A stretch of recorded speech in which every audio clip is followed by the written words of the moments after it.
5 وقت کی نماز یہ میرے نبی کی آنکھوں کی ٹھنڈک ہے، 5 وقت کی نماز اس امت کی شان پہچان ہے۔ اور اللہ تعالیٰ نے پہلی امتوں پر اتنی بڑی مشقت ڈالی کہ ان کی نماز مسجد کے علاوہ کہیں نہیں ہوتی تھی، مسجد میں ہی ہوتی تھی۔ ہمارے لیے کتنی آسانی کر دی، جاب میں ہے مصلی بچھا نماز پڑھ، چلو مصلی بھی کوئی نہیں، زمین دیکھ اس پر کوئی گندگی تو کوئی نہیں ہے، بس زمین بھی تیرے لیے پاک ہے، چل نماز پڑھ۔ اور آسانی کر دی، پانی کوئی نہیں ہے، کوئی بات نہیں، مٹی میں ہاتھ مار، منہ پہ مل، پھر ایک ہاتھ مار، یوں کر، چل نماز پڑھ، میں تیری قبول کروں گا۔ یہ کسی امت کے ساتھ یہ نہیں ہوا، انہیں وضو ہی کرنا تھا چاہے پانی 50 میل پر موجود ہو۔ اور ہمارے لیے پانی کوئی نہیں ہے، چلو تیمم، مٹی میں ہاتھ ہمارا یوں کیا، پھر ہاتھ ہمارا ایک یوں کیا، ایک یوں کیا، چل بھائی اللہ اکبر قبول۔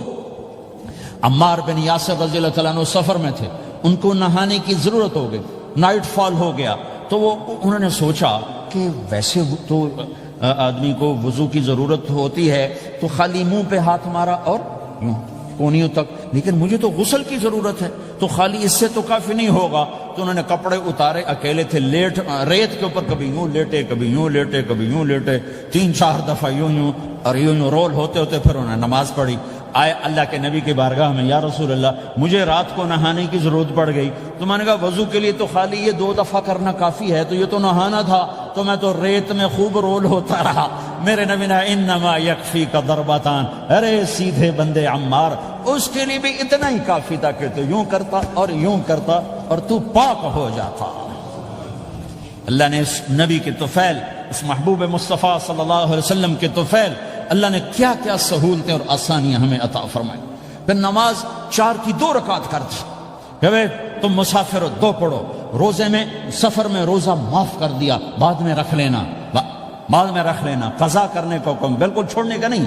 اور کہا کہ بھائی مریض ہو چھوڑ دو، مسافر ہو چھوڑ دو، اور نماز 2 رکعت کر دو، سنتیں چھوڑ دو۔ ابن عمر رضی اللہ تعالیٰ عنہ بیٹھے تھے تو انہوں نے 2 رکعت پڑھ کے بیٹھ گئے، تو ان کے خادم نے کہا سنتیں نفل نہیں پڑھو گے؟ کہا اگر پڑھنا تو 4 فرض پڑھتا میں، میرے اللہ نے معافی دے دی تو میں کیوں پڑھوں؟ میرے نبی نے سفر میں سنتیں نہیں پڑھی کبھی، اپنی امت کو سہولت دینے، فجر کی سنتیں 2 پڑھتے تھے، اس کے علاوہ سنتیں نہیں پڑھی تاکہ میری امت کو سہولت ہو، آسانی ہو۔ ایک دفعہ بارش ہو رہی تھی اور کوئی جگہ نہیں تھی نماز پڑھنے کے لیے، تو آپ نے اپنی اونٹنی کو آگے کیا اور اس پر بیٹھ گئے، بیٹھے ہی تھے، پیچھے صحابہ نے اونٹنیوں پر ہی صفیں بنائیں، اور یہ نماز اونٹنی پہ بیٹھ کر ادا کی گئی۔ بارش کے اندر نماز اونٹنی کے اوپر نماز بھی ہو گئی، رکوع بھی ہو گیا، سجدہ بھی ہو گیا، سلام بھی ہو گیا۔ پہلی امتوں کے لیے نہیں تھا، سجدہ ہی کرنا پڑے گا۔ یہ اللہ کے محبوب مصطفیٰ صلی اللہ تعالی علیہ وسلم کی طفیل، میرے اللہ نے ہم پہ فضل و احسان کیا، تو میرے نبی کی زندگی میں عبادات میں نماز سب سے اعلیٰ نظر آتی ہے، سب سے نمایاں نظر آتی ہے۔ اور پھر بازار میں، گھر میں، دفتر میں، ماحول میں میرے نبی کے اخلاق، یہ زندگی کا دوسرا روشن پہلو ہے۔ میرے نبی کی ساری زندگی 2 لفظوں میں آتی ہے، عبادت اخلاق، عبادت اخلاق، یا 2 اور لفظ، حقوق اللہ حقوق العباد، حقوق اللہ حقوق العباد۔ حقوق اللہ میں نماز سب سے اعلیٰ، اور حقوق العباد میں لوگوں کی برداشت کرنا، لوگوں سے درگزر کرنا، معاف کرنا، جھوٹ سے بچنا، دھوکے سے بچنا۔ میرے نبی سے پوچھا گیا یا رسول اللہ مسلمان کنجوس ہو سکتا ہے؟ ہم نے کہا ہو سکتا ہے۔ یا رسول اللہ مسلمان کمزور ہو سکتا ہے، بزدل ہو سکتا ہے، ڈرپوک ہو سکتا ہے؟ آپ نے کہا ہو سکتا ہے۔ یا رسول اللہ مسلمان جھوٹ بول سکتا ہے؟ آپ نے کہا نہیں، جھوٹ نہیں بول سکتا، جھوٹ نہیں بول سکتا۔ ہاں، الا لعنت اللہ علی الکاذبین، جھوٹوں پہ اللہ کی لعنت۔ اس لعنت کے ساتھ 400 پاؤنڈ بچا لیے، 4000 بچا لیے، 4 ملین بچا لیے، 4 بلین بچا لیے، 4 ٹریلین بچا لیے، ساری دنیا کو بچا لیا، اور اوپر اللہ کی لعنت پڑی تو اللہ کی قسم گھاٹے کا سودا ہے۔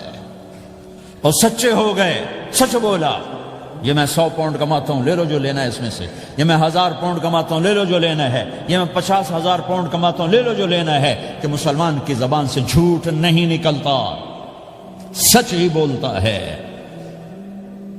آپ تشریف لے جا رہے ہیں، ایک آواز ہے یا رسول اللہ، آپ نے یوں دیکھا، کوئی نظر نہیں آیا، پھر آواز ہے یا رسول اللہ، تو آپ نے دیکھا کہ ہرنی ڈیئر چھوٹی وہ کھڑی ہوئی، رسی میں بندھی، تو آپ نے کہا کیا ہوا؟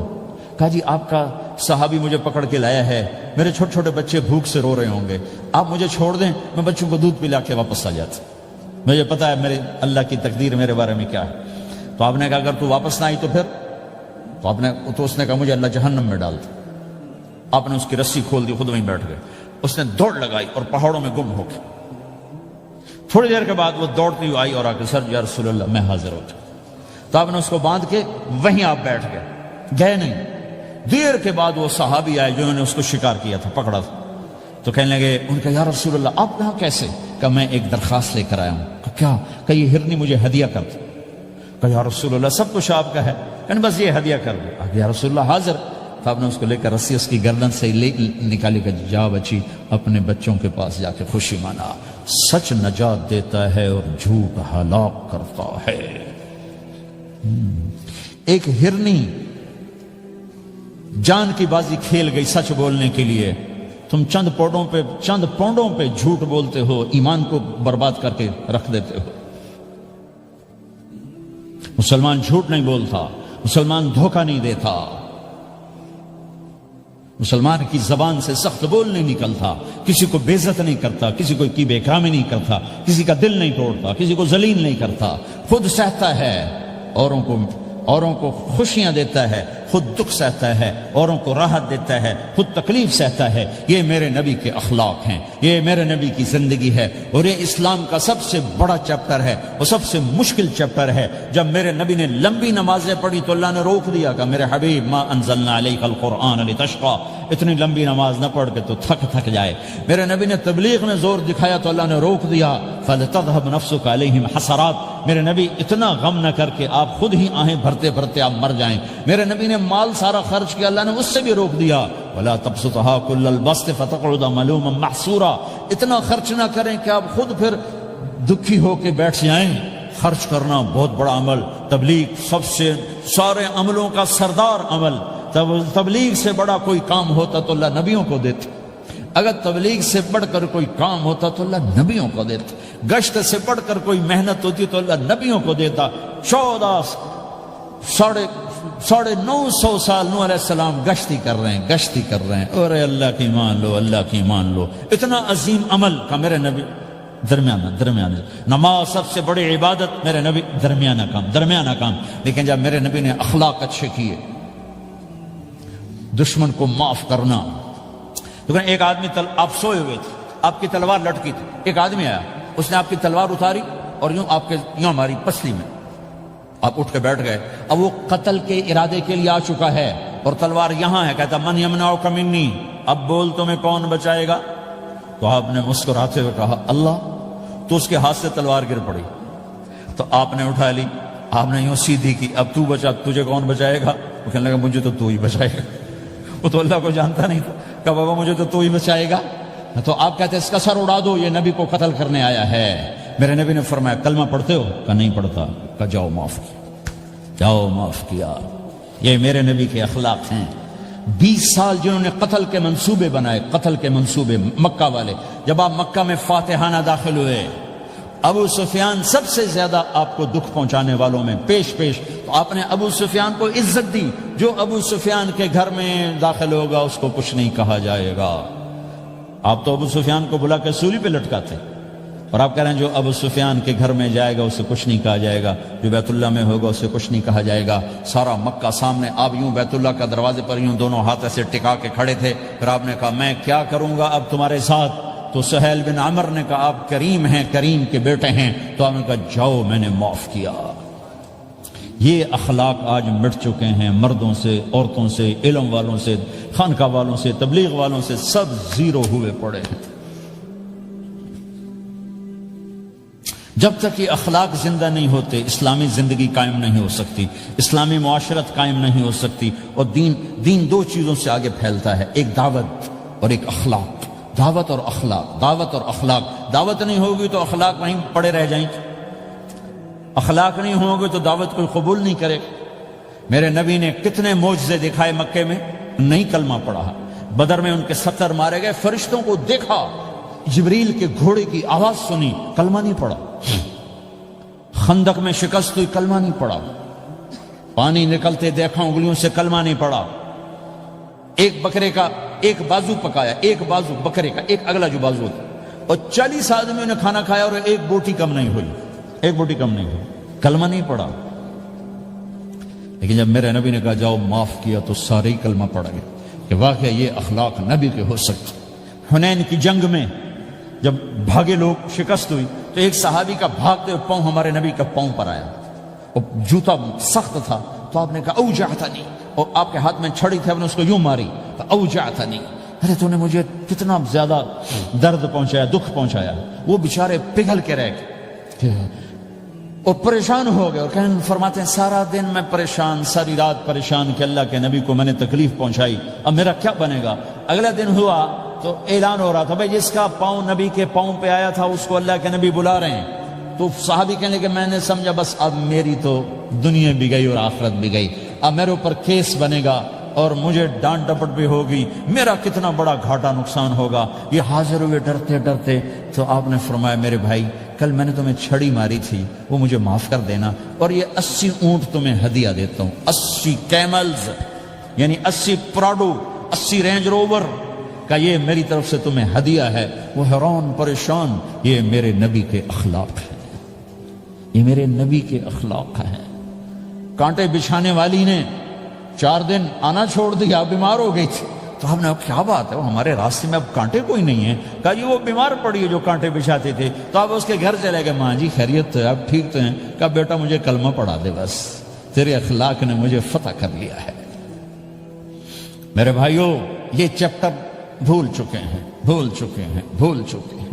جب تک یہ چیپٹر زندہ نہیں ہوگا زندگی اسلامی نہیں بنے گی، معاشرہ اسلامی نہیں بنے گا، اور آگے قوموں کے لیے اسلام کا دروازہ نہیں کھلے گا. ہمیں معاف کرنا آتا ہو، ہمیں گالی دینے والے کو دعا دینا آتا ہو، غیبت کرنے والے کی تعریف آتی ہو، اور غیبت کرنے سے، غیبت سننے سے اپنے آپ کو ایسے بچاؤ جیسے زہر سے بچاتے ہو، جیسے آگ سے بچاتے ہو. ایک دوسرے کو نفرت کا بول نہ بولو ورنہ ساری زندگی تباہ و برباد ہو جائے گی. میرے رب کی قسم، میرے نبی نے کہا ایک زبان کا بول انسان بولتا ہے اور جہنم کی گہرائیوں میں گر جاتا ہے، اور ایک زبان کا بول انسان بولتا ہے اور جنت کے درجات پر چڑھ جاتا ہے.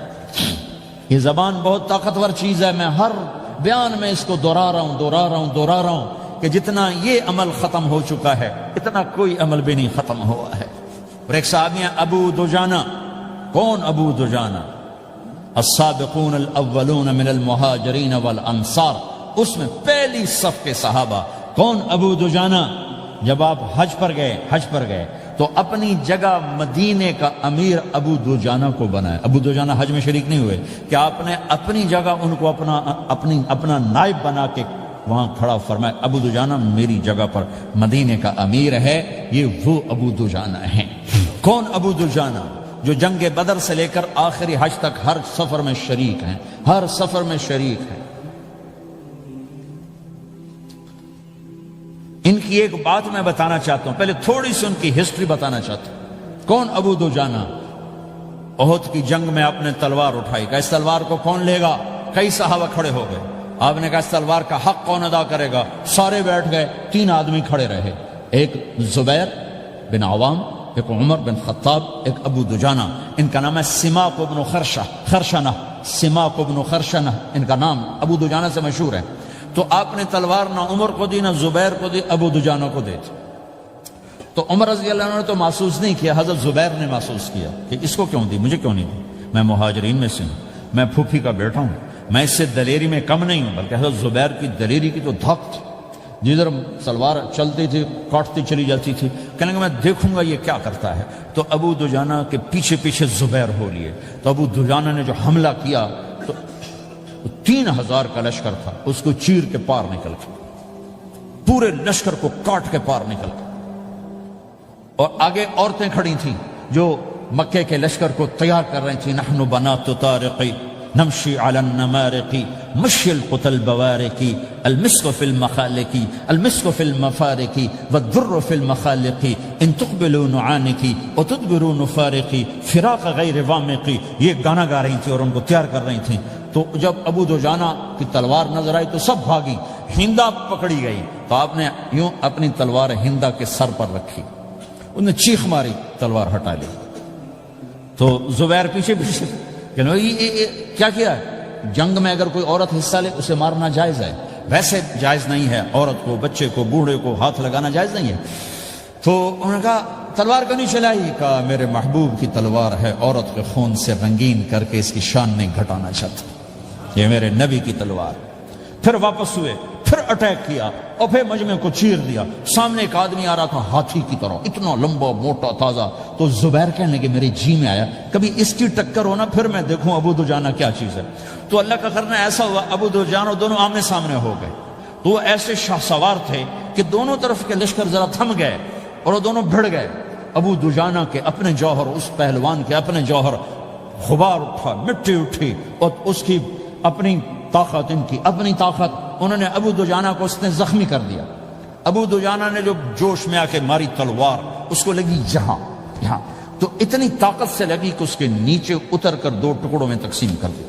یوں ماری تو ایک حصہ ادھر ایک حصہ، پھر یوں دیکھا اور اپنے چہرے سے لوہے کی ٹوپی اتاری، اما ترا انا ابو دجانہ، کیا دیکھ رہے ہو؟ میں ہوں ابو دجانہ، تلوار صحیح لی ہے میں نے، غلط نہیں لی۔ یہ ابو دجانہ ہیں۔